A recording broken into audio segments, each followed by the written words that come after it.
I see this a lot because people do things to make themselves feel better. But she knows the Lord showed her, you don't have to do this. Jesus done this so you can have life. So that's powerful. That is really powerful because you have no idea how many times I see that in a week. And it says, be not afraid. Yeah, so she drew an angel that has, I mean, that's amazing. I've only seen her that has this kind of gifting where she can see in the spirit, put it on a piece of paper. So let's give her a round of applause. That's amazing. That's great. Good job. You should be proud. Wow. Isn't that how we want our kids to grow up? You know, when I was growing up, they're like, sit still, be still, shut up. And I didn't do none of that, right? Did y'all do that? Heck no. I was always in trouble. I think I may have hid the pastor's Bible. Ask my mom. She's back there. They didn't really want me around much. I'll just be honest with you. They ever come to y'all's school and try to like get you saved? They try to do that to me all the time. She's probably got more stories than we would want to share in here today. Today was, oh shoot. And that's why she's got all that love. I'll tell you what, I didn't realize how big of a dummy I was when I was younger until I went to go speak in Shreveport. It was a little bitty church. It was like, I would call it a dive church. It was just real small, you know. And the Lord said, invite your mama. And I was like, Lord, all she does is cry. He said, that's good. That's why I'm saying invite her. I said, okay, well, that's kind of mean, don't you think? He said, no, I'm healing her from all that damage you did to her years ago. That's kind of painful, right? And man, I'd tell my story and she would just get restored and healed. Right? Right? Yeah, she just grins. Okay. Well, I'm glad to be here with you. I was off, or I wouldn't say off. I was just working November, but I'm off all December. So sometimes it's like that with my schedule. I don't like it. I have to watch online, but you know, when I get to be here, it's unbelievable. I don't miss it, you know, unless, I mean, even if I fell down, I would drag myself in here because you guys lift me up in ways you don't even know. You replenish me. You guys restore me. That's what we're supposed to do for each other, you know, is restore each other. So this morning, I seen a big rock, right? And water was coming out of it. And it was the weirdest thing. And I was like, that's not even possible. Water comes out of a cactus, Lord. That would be like me up here beating on this tree. And I'm like, hey, guys, watch. Bam, water's going to come out. You guys would be like, oh, we're not going to have John speak anymore. We're going to, like, maybe, you know, hey, maybe we need to we need to go have him evaluated, right? Because water doesn't come out of a rock. It'll go around a rock, right? Right? I mean, that just makes sense. But the God of this Bible does not make sense. Nothing really that he does makes any sense. And I think the biggest issue that I thought this morning is our reasoning and our carnal mind block us from intimacy with Jesus and the Lord and how he works and how he operates. And to me, it breeds the biggest frustration, you know, because I think, oh, he's probably going this way. And he's way over here. I'm like, Lord, what are you doing over there? And he's like, because this is the way. And I'm like, no, like these are better ways. These are better ways, Lord. And he's like, no, it's not. Them are easy ways. This is my way. So I don't know if that is encouraging, but that was not encouraging to me ever. I want to read this Exodus 17 story, and this has nothing at all to do with what I'm going to speak about today. Nothing. Zero. Right? I'm going to tell you the title of the message that I told Tom, Change of Direction. That is frustrating, right? You're headed one way and, well, you know, right? If you're headed one way on I-20, oh, traffic's backed up, right? Have y'all done that lately? That is frustrating. But It's a change of direction, you know. Now we're sitting in traffic. We're sitting here, 5 miles an hour. Pull forward, brakes. Pull forward, brakes. Pull forward, brake. Well, I got to be here on time. Yeah, okay. Pull forward, brake. Pull forward, brake. So, all right, here's the story. Exodus 17:1. At the Lord's command, the whole community of Israel left the wilderness of sin and moved from place to place. Eventually, they camped at Rephidim. I'm hoping that's what that says. But there was no water there for the people to drink. So once more, the people complained to Moses, right? Because it's Moses' fault, right? Because there's no water, right? It's his problem. Give us water to drink, they demanded. Quiet, Moses said. Why are you complaining against me? And why are you testing the Lord? But tormented by thirst, they continued to argue with him. Why did you bring us out of Egypt? Are you trying to kill us, our children, and our livestock with thirst? I've probably never acted like that, okay? I'm just going to tell you. I've never said, Lord, why'd you bring us here? We don't have any family here. I mean, what are we doing here? I mean, can we like go somewhere else? Can we just go back home? Right? I've never said that. Right? Right? I mean, I'm just going to tell you. Moses cried out to the Lord, what should I do with these people? They are ready to stone me. The Lord told him, walk in front of the people. Take your staff, the one you used when you struck the water of the Nile, and call some of the elders of Israel to join you. I will stand before you on the rock at Mount Sinai. Strike the rock and water will come gushing out. Then the people can drink. So let's stop right there. That is a major issue. The people are mad at you. Now you're going to that would be like y'all are really thirsty, and I take this tree and I start beating it against the ground. Are y'all going to go from mad to happy or mad to furious? We've got to remove this guy. This guy's got to go. He is just not the deal. I mean, the easiest thing to do is go get water out of the river, right, and bring it to the people. So my question, is he testing the people and the leader? Yeah, I would say both was happening. But when water came out of that rock, I can tell you, when he hit that rock, they had a new faith. They had a new outlook on life about rocks. Anyways, they were not thinking that rocks were a bad thing. I remember this guy years ago. He said, John, in the recovery rehab world, you're going to meet hundreds of people that have falling rocks on their head. And I said, what are you talking about? He said, when you meet them, their life is imploding. They've stolen from everybody. They owe everybody. It's a big mess. But God can move. There's no limit because they're in such great need. They're so broken.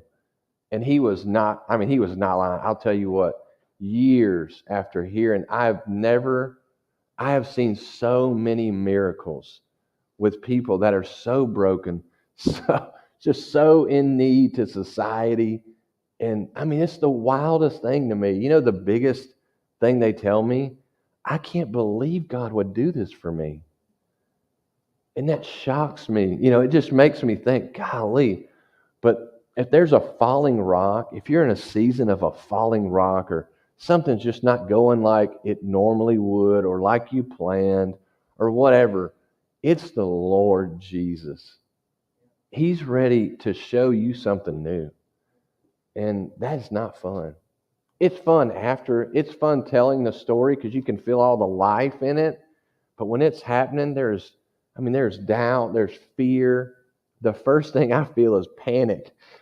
When my direction changes, I'm like, oh boy. Not only am I going to have to stand in front of these people with no answer and no miracle, but I'm going to have to listen to the voice while the miracle's happening. And that is a real pain. It is. It's a real pain because you don't know what's going to happen. But you're up there in the middle, right? Kind of like, you know, if you share with the gospel with somebody at your job or you're just loving on them and you go into a bad season, you know the first thing they ask, where's your God at? And I just tell them, he's right here, baby. I actually see him more now than I ever did.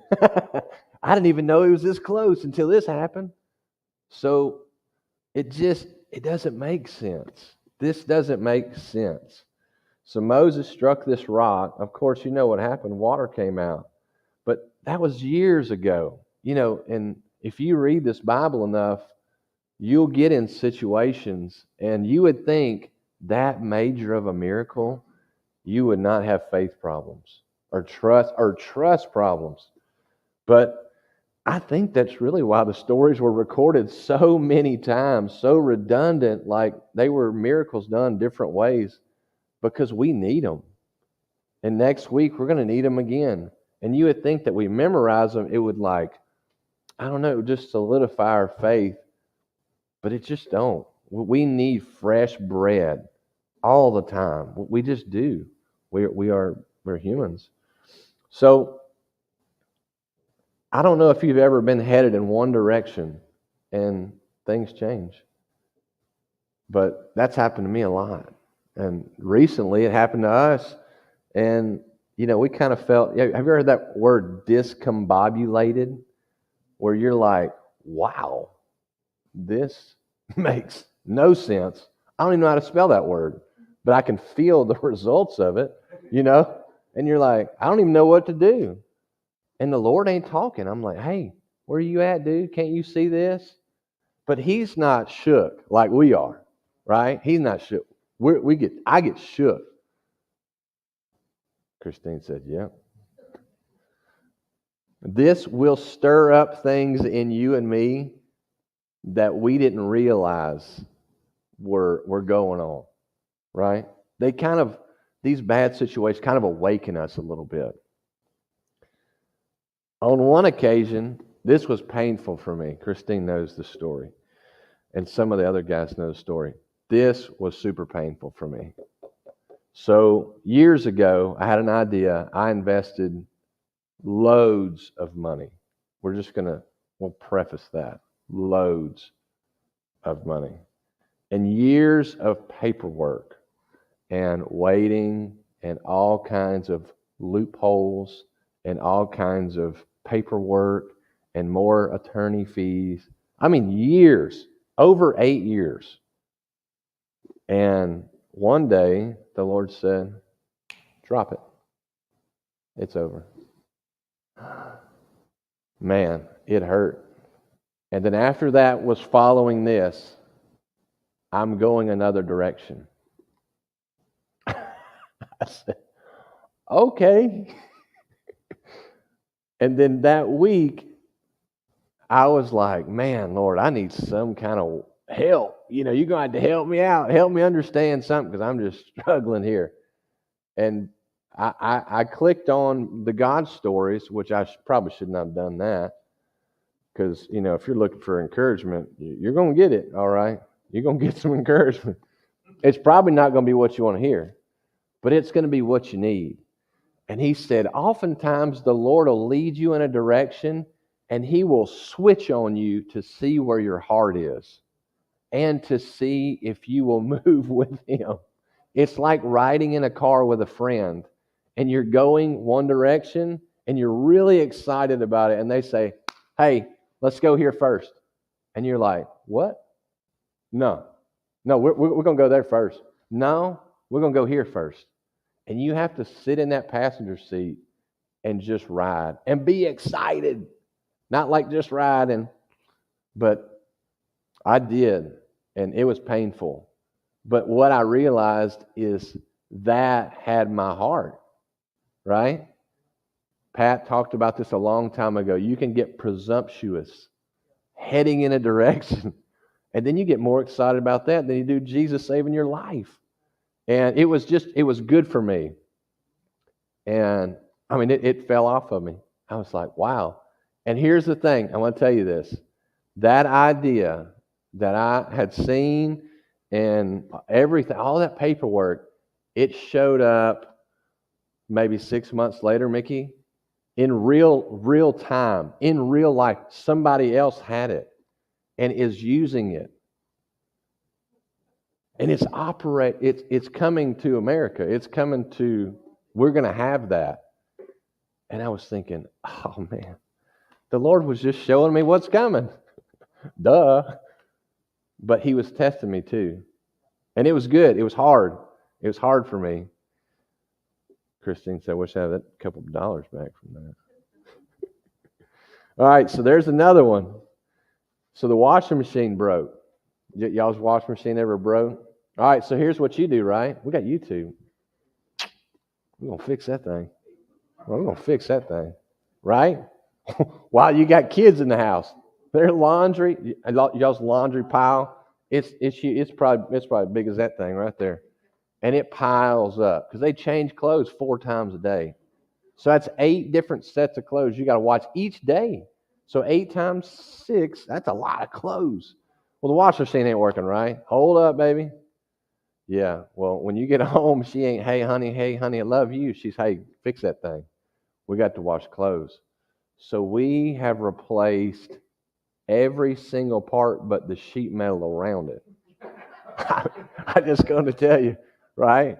I've called all these guys. Hey, man, you know anything about washing machines? So we done replaced all kinds of stuff, right? Look at Tom. Yeah. Well, Tom, we replaced all of it except for we've got another part we got to replace now, right? So this is a change of direction. I did not want to do this. Do you know what I fixed before this? Was a I think it was a battery to a car, wasn't it? I'm just going to tell you, where you're just having to repair something. You fix something else breaks. You fix something, right? You stick a little money in the bank. Whoop, there it goes. Whoop, there it goes. Right? Does that ever happen, y'all? It's just me. Yeah, it's every day. But that's good. You don't know. You're just like, you don't know what's going on. You're disoriented. Okay? Sometimes that happens. But you know what you lose? Self-confidence, control, right? And you're dependent on the Lord, like not like once a week, like every couple of hours. Lord, I don't know what to do here. I'm just going to tell you I have nothing. Got some good ideas, but they didn't work in the past. So let's just try your way. Let's shortcut this thing. So the washing machine, yeah, we're still working on that. But I'm not mad about it anymore, okay? There's a difference. I used to get mad, and I still do at first. I bristle, right? We can bristle. Oh, okay, let's do it. We can do it. Okay, come on, Lord. Let's take care of these problems together. Did you know that He sees us as professional problem solvers? Like we are His answer to the earth that's full of crime, problems, issues, messy. We're the answer. That's crazy. I'm thinking to myself, I don't really see myself as the answer. I mean, if I show up, I'm like, oh, what are we going to do here? This guy told me when I was in school, in EMT school, he goes, you are their help. And I said, man, what if I don't know what to do? He said, you're not. You're going to learn it on the fly. And I said, man, that's not a good plan. I'm going to tell you, that's not a good plan. He said, it doesn't matter. You are their help. You have to be the calmest person there. If you panic, they will panic. And it's true. And when I'm there, I don't know what to do. I'm going to tell you. But you know what? Something inside of me says, do this first, do this next, do this next, do that next. It's water in the rock. I'm the rock when I get there. Oh, you're in trouble. Yeah, we're going to fix it. But what I did learn is you can't fix it all. You can't. You can't. And that's where you have to let go.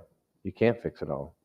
And it's painful to know that you're there, you're trained, you can't fix it. But that's just part of life sometimes. But Jesus fixes it, right? He puts people in places where only He can fix it. Because I don't know about y'all, if I ever get in a tight squeeze, I'm like, oh, help.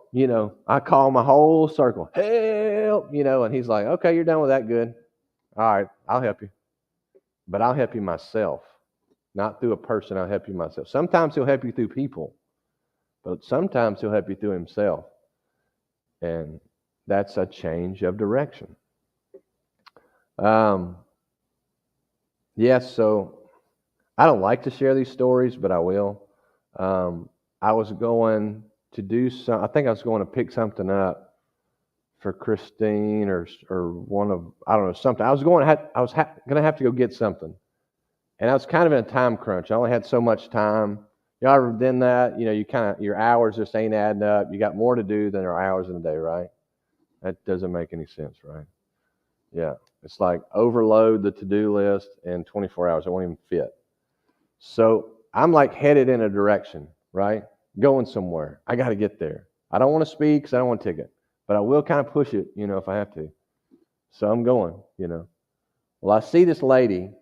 She's on the side of the road on a major, like highway, like 60, 70 miles an hour. She's pulled over about this close, well, maybe like this, to the white line. She got a flat. Little bitty boy, probably little bigger than MJ, maybe MJ's bigger than him. He's trying to get the tire out. Yep, I went right past him. Sure did.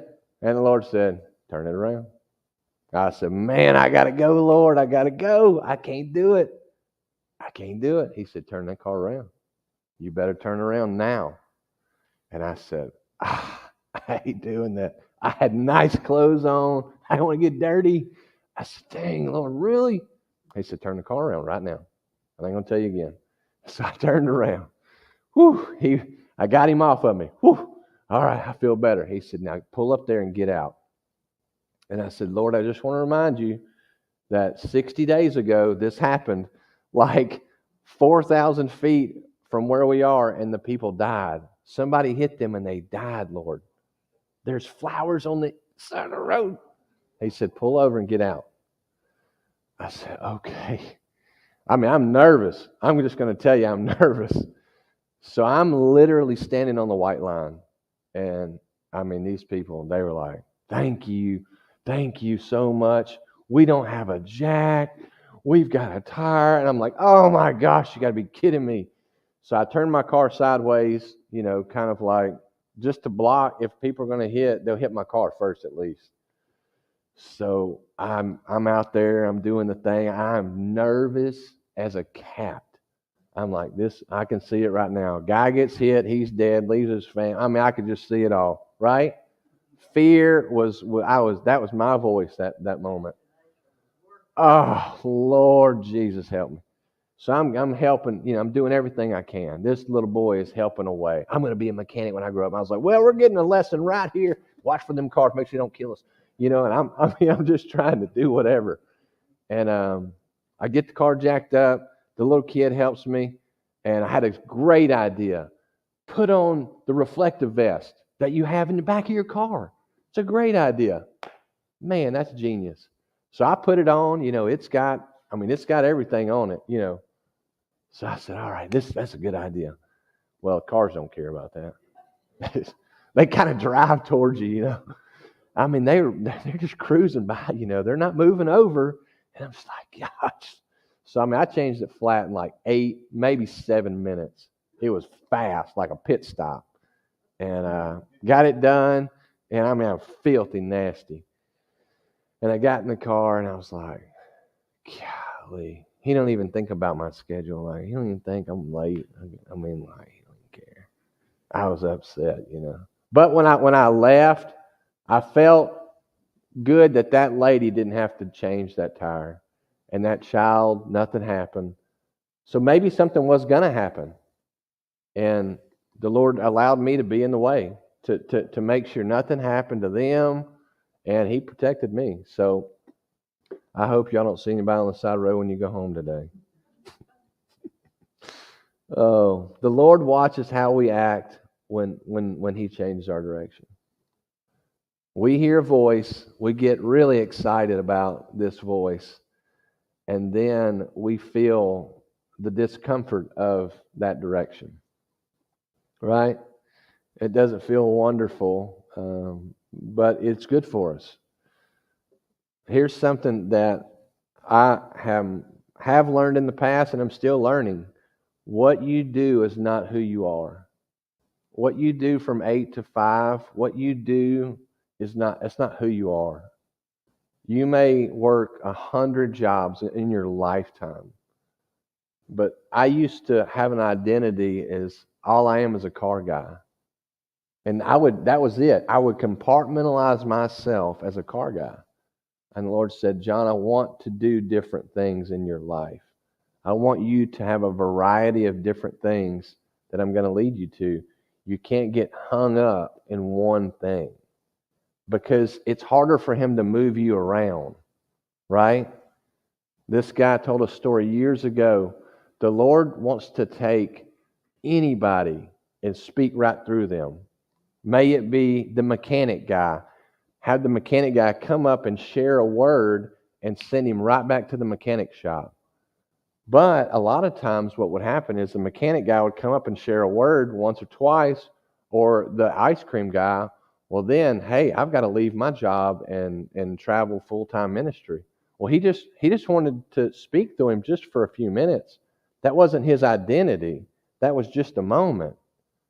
Nothing wrong with full-time ministry, but he was full-time ministering at the ice cream shop and the mechanic shop. So it really kind of helped me come out of that like, oh, well, heck, I can encourage people at work. This is crazy. And it was like my mind opened up. So it was a change of direction, right? Because people would be like, man, you got a call on your life. I'm like, a call for what? Like a phone call? Like, I don't understand. A call to love on the people wherever you're at the lab, at the body shop, on the side of the road, wherever you're at. It's a call to bring people to Christ in any way, just smiling at them, loving on them, giving them a hug. Living by the Spirit is discombobulating. I don't even know how to spell that word. I wrote discombobulating, right? Even saying that word makes me feel discombobulated.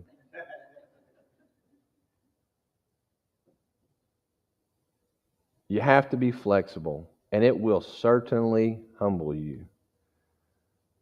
All we have to do is trust and believe. Trust and believe. He will warn you before things change. You ever gotten a warning and you're like, yeah, that's not the Lord? I have. And then I hear it again. I'm like, that's not the Lord. That's not for me. That's probably for somebody else. And then it happens.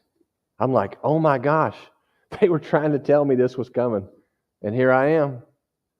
And I'm like, oh wow, he was speaking to me. He wasn't speaking to anybody else. Did y'all ever have trouble getting the message? I have trouble getting the message. I'm like, hey, Christine will say, hey, we're going to go do this. Okay.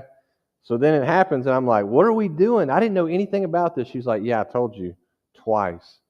I even put it on the calendar. And I'm like, you did. You certainly did. I just didn't get the message, right? I didn't get the message. All right, husbands, look straight forward. I'm not talking to you, I promise. It's just me. Learn from me, right? Don't do that. The Lord will warn you. Pride will get in the way. I'm telling you, that's a booger right there. That's a booger. So let's talk about examination, because really that's what changing direction, it examines you and it gets you right. It gets you right. You get in line. So he started with my diet, right? He started messing with my food. I don't like that. I like my food. I like good food too.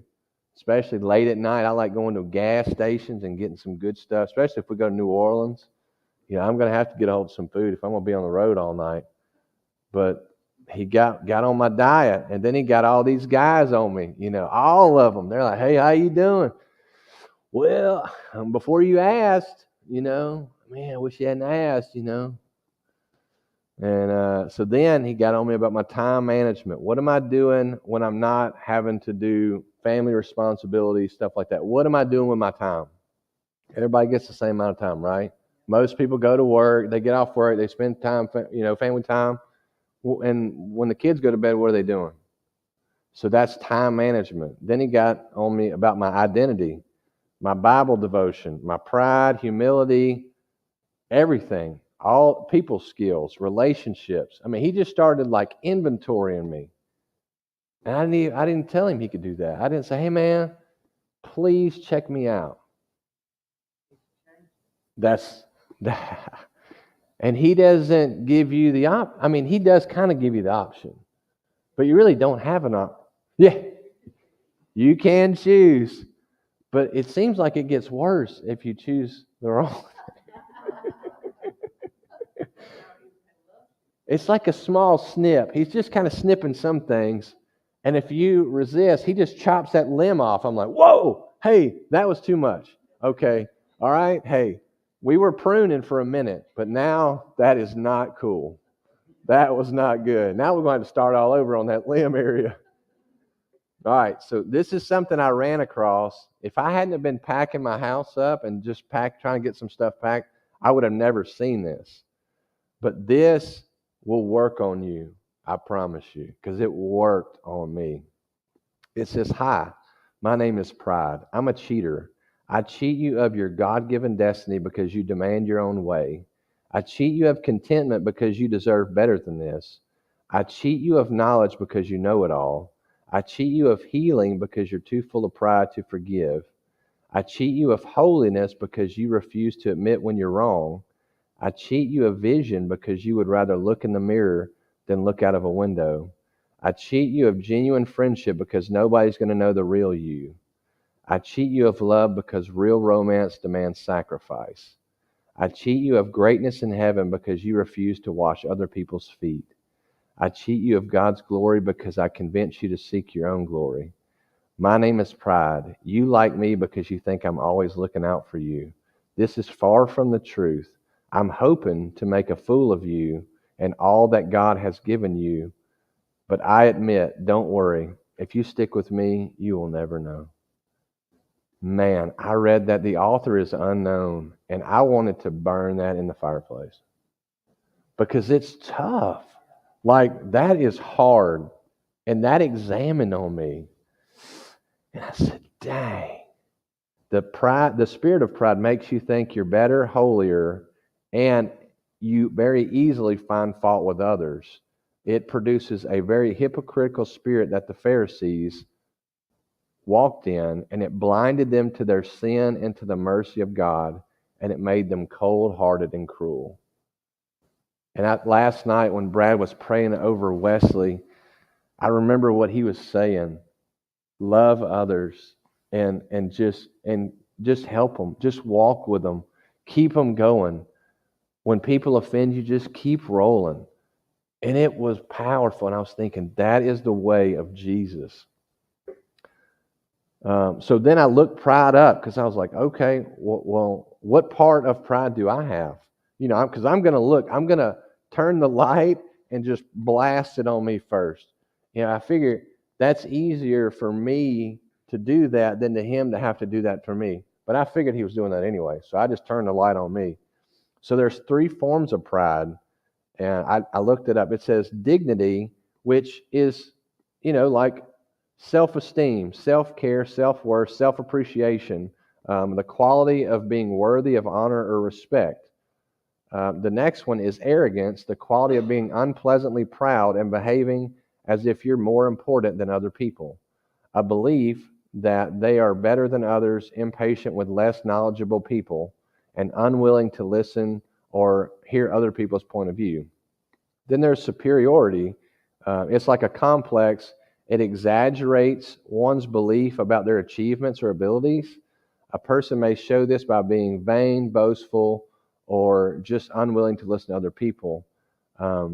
This often is a defense mechanism to mask or hide a person's true feelings of inferiority. So I was like, wow, I've done all 3 of them. Shoot, I'm 3 for 3. Wow. So I was thinking, wow, that's terrible. I'm not on the right track here. But I was thinking, this is great to like look at this and ask the Lord, I don't want to navel gaze, but show me how you walk. Yeah, show me how you walk. And he said, honestly, you can't do it by yourself. Everybody around you that you need, if pride stands in the way, you can't even do what I'm asking you to do. You can't even be like me. And I said, wow, that's opposite. So it was really cool to like, because this is a thought pattern. And, like how you think is kind of where you're going to go, and how you're going to get there.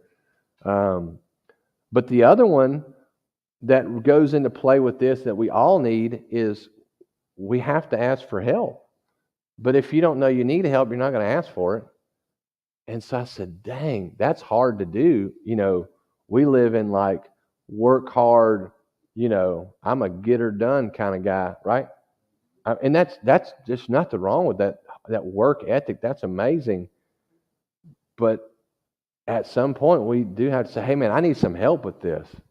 I remember trying to work out and exercise, and Christine was so sick of cooking my meals, she was done. And I was like, hey, I'm going to reach out for help. And she was like, thank God. Praise the Lord. She probably had an intercessory prayer going on. This boy here is crazy, But it was so easy. After I asked for help, it was so easy. It was hard, but it was easy because somebody helped me with how, like, these foods you probably want to stay away from, these foods, blah, blah. It was easy. I couldn't take myself to that level. I tried. I couldn't do it. Somebody had to take me there. So this was good stuff. It was a change in direction. I didn't want to change. I didn't want to humble myself in that area, but I did. And it helped me. And it helped my family. And it's helping me do my job better. So, and it's helping my body feel better. Does that make sense? So I believe, like, I think the past message, it was talking about being healthy. And that just didn't really seem very supernaturally powerful to me, But it changed my life, like eating and how I felt. And, just, I don't know, it just changed. And it made me excited that I was obeying the Lord in a hard area. Because that's hard. I don't know. I didn't think he would ask me to eat healthy, but he did. What I've also found is if I ask for help, my control and fear have to die, and it's the Lord teaching me to trust Him. If you work hard and you are a get or done kind of person, it's hard to receive. I mean, I was trained, if you don't work, you don't eat. I mean, I heard that my whole life. Buddy, we got to knock this thing out. We got to work as much as we're going to work, And I meet people all the time. Man, I've got to work. I got to work these 3 jobs. I've got to work these 4 jobs. And I'm like, gosh, how do you have time for your family? Oh, I don't have family time. And I'm like, man. I was like, hey, I mean, why don't you just work 1 job? I mean, I said, are you broke? And like, are you really money really tight after the 4 job? Oh yeah. I was like, well, what if you just work the 1 job and have family time and just trust the Lord? I don't do that. Whew. He's like, don't your wife work? I was like, well, I mean, we just tithe and pray. I don't know. They're like, how do y'all do that? How do y'all make it? I was like, I don't know. That's a good question. Because on paper, it don't make sense. I don't know, man. I don't know. I've been doing it for a long time. I don't know, I mean, and we've been in bad situations. We're like, oh, gosh. And the Lord has always just said, hey, you've done your part. I'll do mine. But I meet people and they do that. And I've done that before, too. I've worked 165 hours in 2 weeks. I mean, just plowing. But the money was still tight. And I was like, golly, what's the deal? Or something breaks or something, But I had to reach out. Hey, man, I need some help. Show me how to do this. Well, you're doing what you can. Just trust God, man. Chill out. I didn't want to hear that. I ain't texting him no more. Just remember this. This is what I have to remember anytime I'm in a hard place or I'm in a good place. The leaders that you have around you, whoever is, with you, they have eagle vision. They can see further than you can see. And you'll have to trust the Lord when they tell you something, because you may not see it, but we the ones that are in the grind, we have mole vision. This was like a strange word that I got for myself. You know what a mole does? He's just going right through the dirt, you know. You can see where he's going from up top, like, oh, there he goes, you know, right? Your leaders can see this. They can see this in your life. And they're like, hey, you probably want to watch out for this. And I'm like, nah. Bam. Yep, he was right. Shoot, right? Because we can just see what's right in front of us, right? God gave them vision to see ahead, right? To help us get to, right? You ever shoot an arrow? You want it to hit the bullseye. But if you don't factor the wind, right? If Deacon was in here, you'd say, yeah, the wind will take it right off course, you know. I mean, it will take it right off course. But God wants your arrow to hit the bullseye. The enemy's going to push that arrow. We're going to push that arrow, you know, something. Jordan knows. Got to put it on the bullseye. The grind is heaven. The grind is heaven. Wherever we're at in life, the tough places, the good places, that's heaven. We're there. I watched a friend, good buddy of mine, I mean, super tight. Man, this guy loves Jesus. I traveled around the U.S. with this guy. He didn't see heaven in the grind for a little bit. And he lost everything. I mean, everything. He lost it all. One decision outside of letting the Lord examine him, whatever, just got off track. I mean, and it devastated, I mean, a whole community.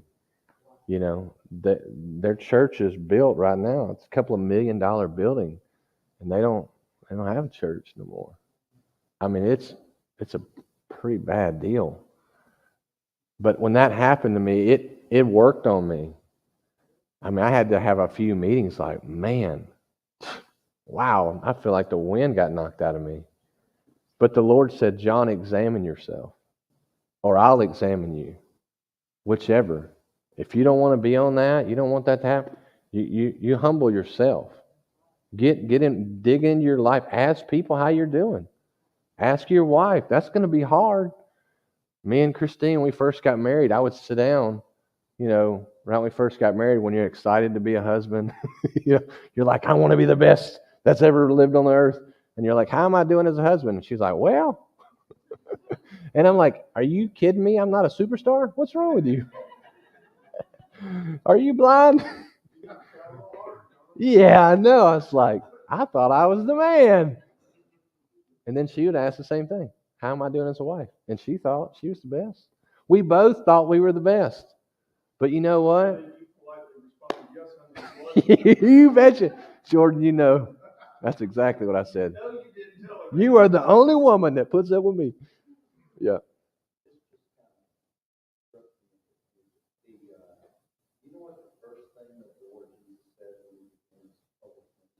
No.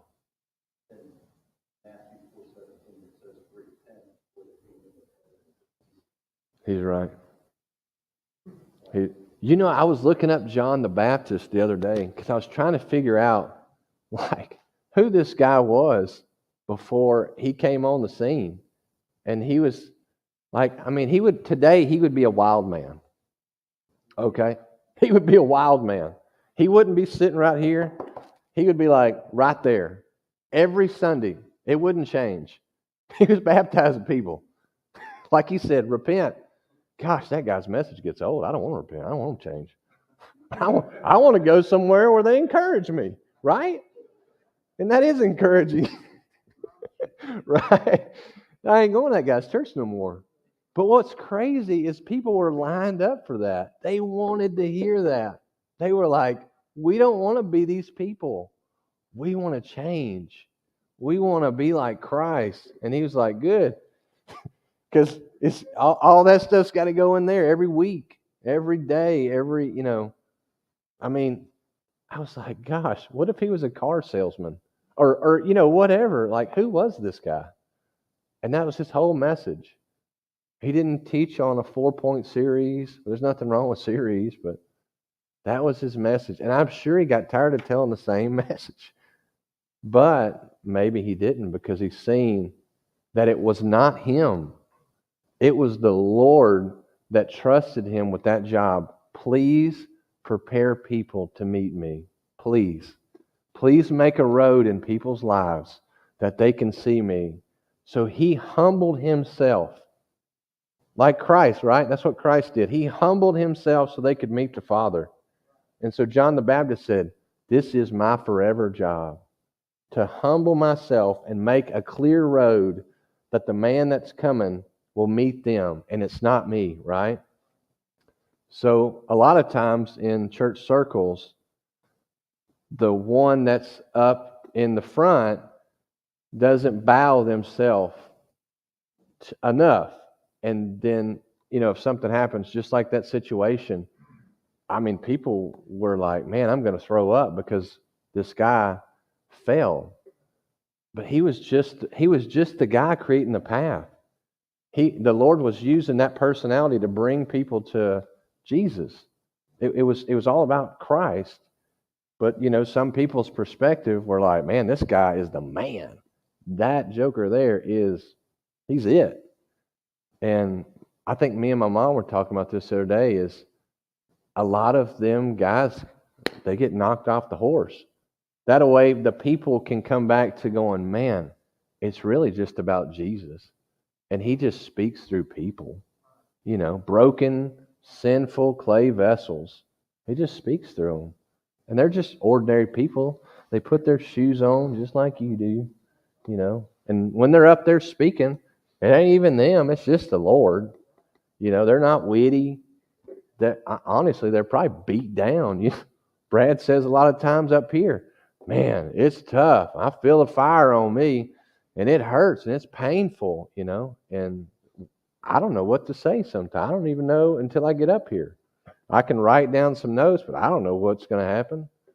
Moses was the same way, and that seems to be how the Lord keeps it, is whoever the leader is, he doesn't really know what's going on, but the whole word that's going out is the Lord. It's not the human. It's the Lord, if the man allows the Lord to speak through him, right? So it was good. I mean, it was really good for me. I was really excited to dig in and, just kind of allow the Lord to just work and do his thing and show me where he wanted me to be. Because, I mean, everybody has New Year's resolutions. I used to do that, but I always failed, so I just kind of quit. I'm going to be honest with you. So then the Lord gave me a New Year's resolution. You're going to change. I said, okay, all right. I didn't know I needed to. And he said, yeah, you're going to change. I'm going to help you. And that's the good thing, is he comes right up on us and he just pushes us through, right? Even if we don't really fit, right? He just keep pushing on them. And the angel's like, Lord, this one's really not going in. They're like, well, all right, everybody put your foot behind Jack, John, Mickey, Olive, Jordan, and just push them right on through. Well, they're bucking. We'll keep pushing on them. They're going to make it through it, And I feel like that's what he's done for us several times. I'll share a story. This morning I seen. Oh, before I do that, I got to share this one. The story that encourages me while I was looking through these notes is when Jesus came to his disciple on the water. Jesus invited Peter to come, and he said, "Come out of the boat. Come to me." So this was normal, the factual, our security, right?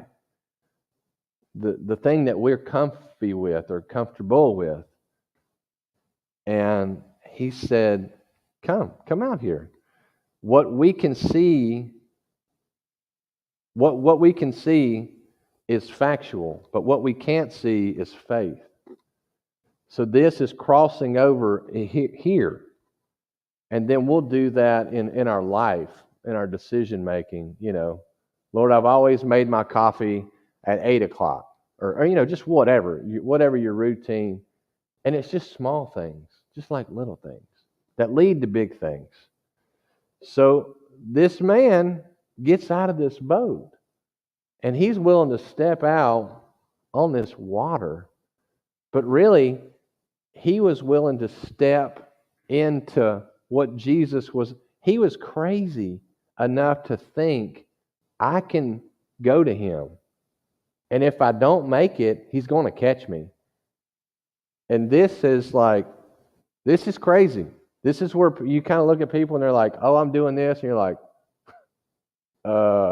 you better hope that's the Lord. Because if it ain't, you're going to go down. And people have said that to me. Man, oh boy, you better hope God told you to do that. And that's what I was asking myself. God, was that me? Are you sure? Are you sure? Is there another way? Right? Jesus was asking, are you sure? I don't know if this, I'm just telling you, I don't know if I can do this. So this happens to us.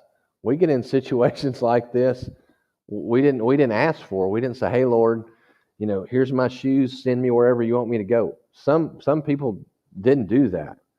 And whenever I would see meetings like that, I'm like, ooh, you better be careful. He thinks you're serious. And if you put shoes up there, you might be going somewhere that you don't want to go. But I think about Wesley. I think about Wesley a lot, and that's walking on the water. But he's got a word. The Lord is speaking from this area, and he's already made all this happen. Wesley can't see this. Sometimes we can't see this, but there's this path that's going to open up only as Wesley packs in boxes, tells everybody goodbye, and then it's going to start opening up. There's another story that says, as they walked, they were healed. They had to walk. That lady that was crawling on her arms and legs, bleeding everywhere, that was, you can imagine, that was a mess. And she was humiliated, embarrassed. But when she got healed, I can't even imagine how that felt. Just the healing part, not the shame and all the rejection that she felt for all them, however long. I think that's past belief. You're beyond belief there.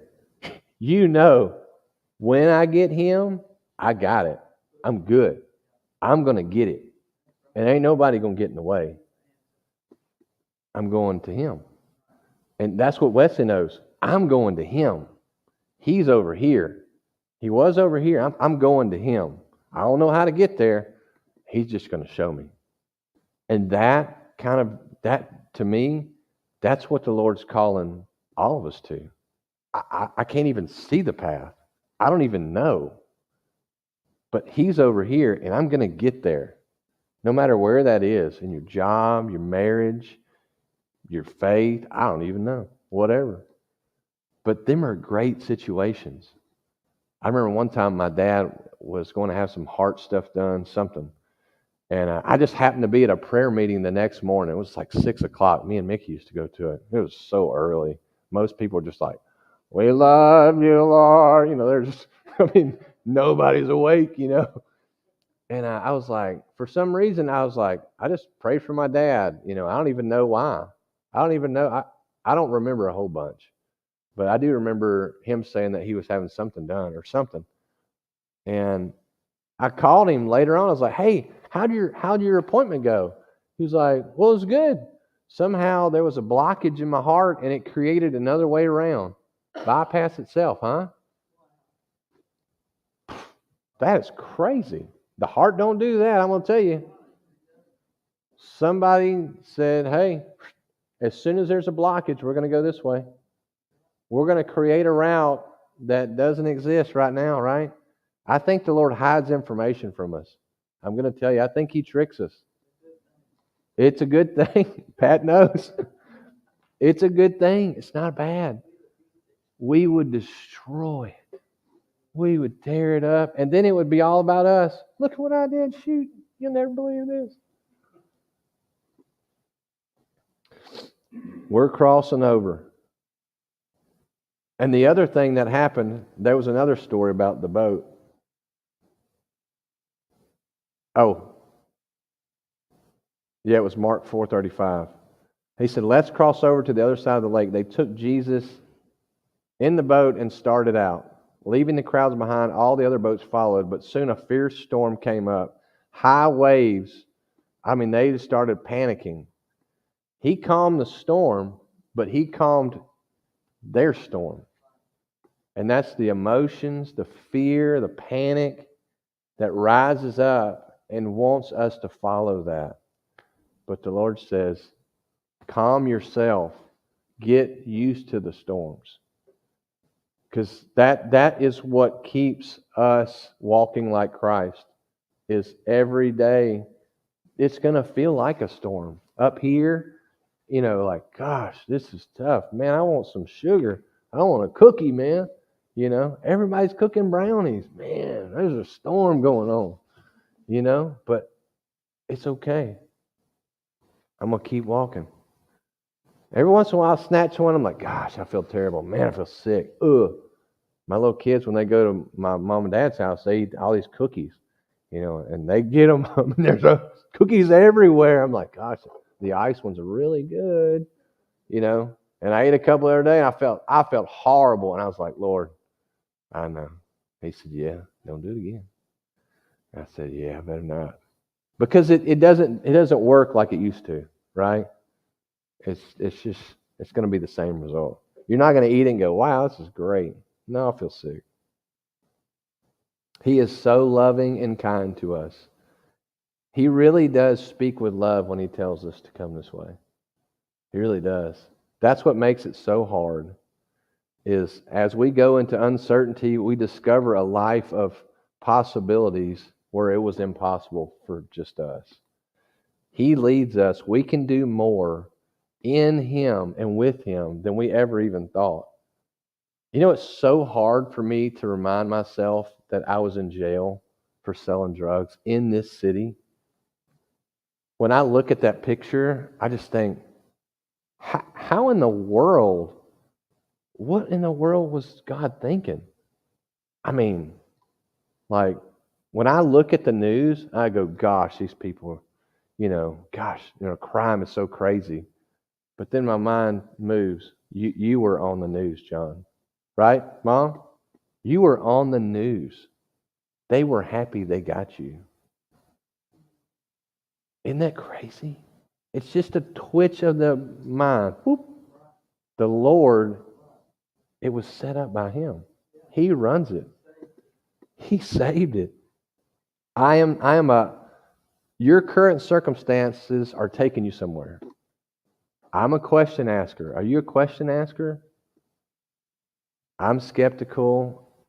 I'm just telling you, walking by faith is something I would normally never do prior to knowing the Lord. But it's a blind walk. You have to let go and walk. So last night, I want to wrap this up.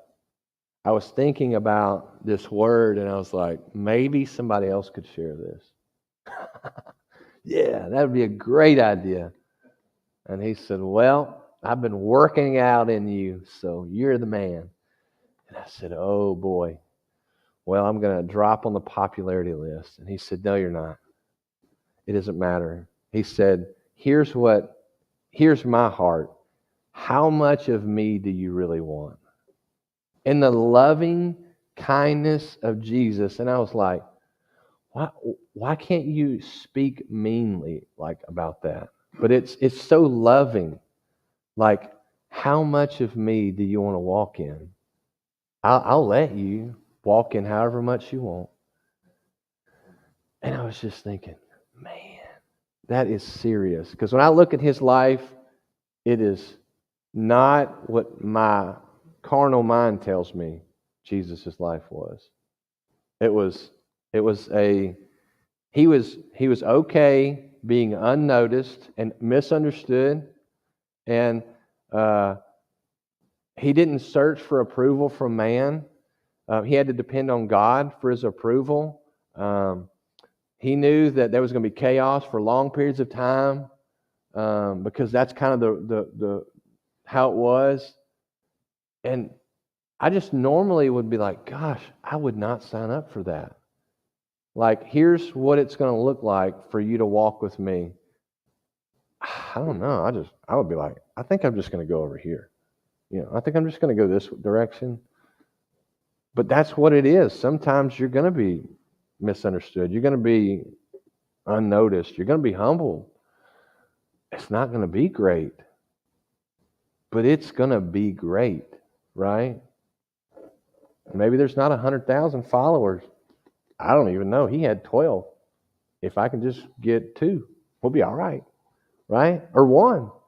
And so that is not exciting either, I remember going to a church growth meeting. I was thinking, what are we doing here?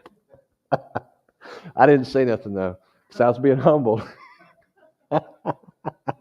And they had great strategies. And I thought about this man named David Wilkerson. He started Teen Challenge. He said, fear the day that we use witty ideas and we rely on self so much that we do not need God anymore to build our churches. And I was just like, oh man, Lord, that is, it's him. He does it all. Everybody's his sheep. Goat, sheep, they're all his. Whatever they're all his. So, I don't know. So, anyways, just remember, he's got good plans. The last miracle that you needed, he led you there. That's what I have to tell myself. The last miracle that he gave me, he led me to that situation. So I was in need of him. Today when I was praying, that's all I could hear. They need me. They need me. Because that's what I need. I need him. There are things I need, but I need him. He is the miracle. He's got it all. Mickey used to tell me all the time, if you get him, you get it all. Because, we would all search after prophetic or supernatural or whatever. He's got it all. He's everything. I asked Pastor Denny a long time ago, or somebody right beside me, we were asking questions. What's the greatest gift? And he said, the one needed at the time. And I said, wow, that's really good. And one needed at the time is Jesus. He's got it all. So that's what we're in need of is him. So I love y'all. It's 12:03, sorry. There's a change of direction. We went 3 minutes over. All right, I'll pray for us. Ready? Lord, help us all. We bristle. I know I bristle. I don't like to change, but it is Christ in us that demands it, that wants to get you out, and as the darkness comes into our life, the light just shines. And I pray we would shine for you wherever we are, however uncomfortable it feels. Like when we want to run away, it's so uncomfortable. May we shine for you. And I pray this time of year, it would be all about you, Lord. It wouldn't be about the gifts. It would be about the love and the family that we have. And may we bring others in. May we bring them in, Lord. They need you. And I pray that we would guide them in gently and humbly. That would be the greatest gift, is for them to find you and become family. So Lord, we just love you, and I pray for everybody in this room. I pray over their families. May their homes be filled with just love and comfort and peace, Lord. And may we all focus on you compulsively, Lord, all the time, so we can remain above the storm. We can stay up above the snake line where we're at rest with you. We love you. We bless you. Amen. All right.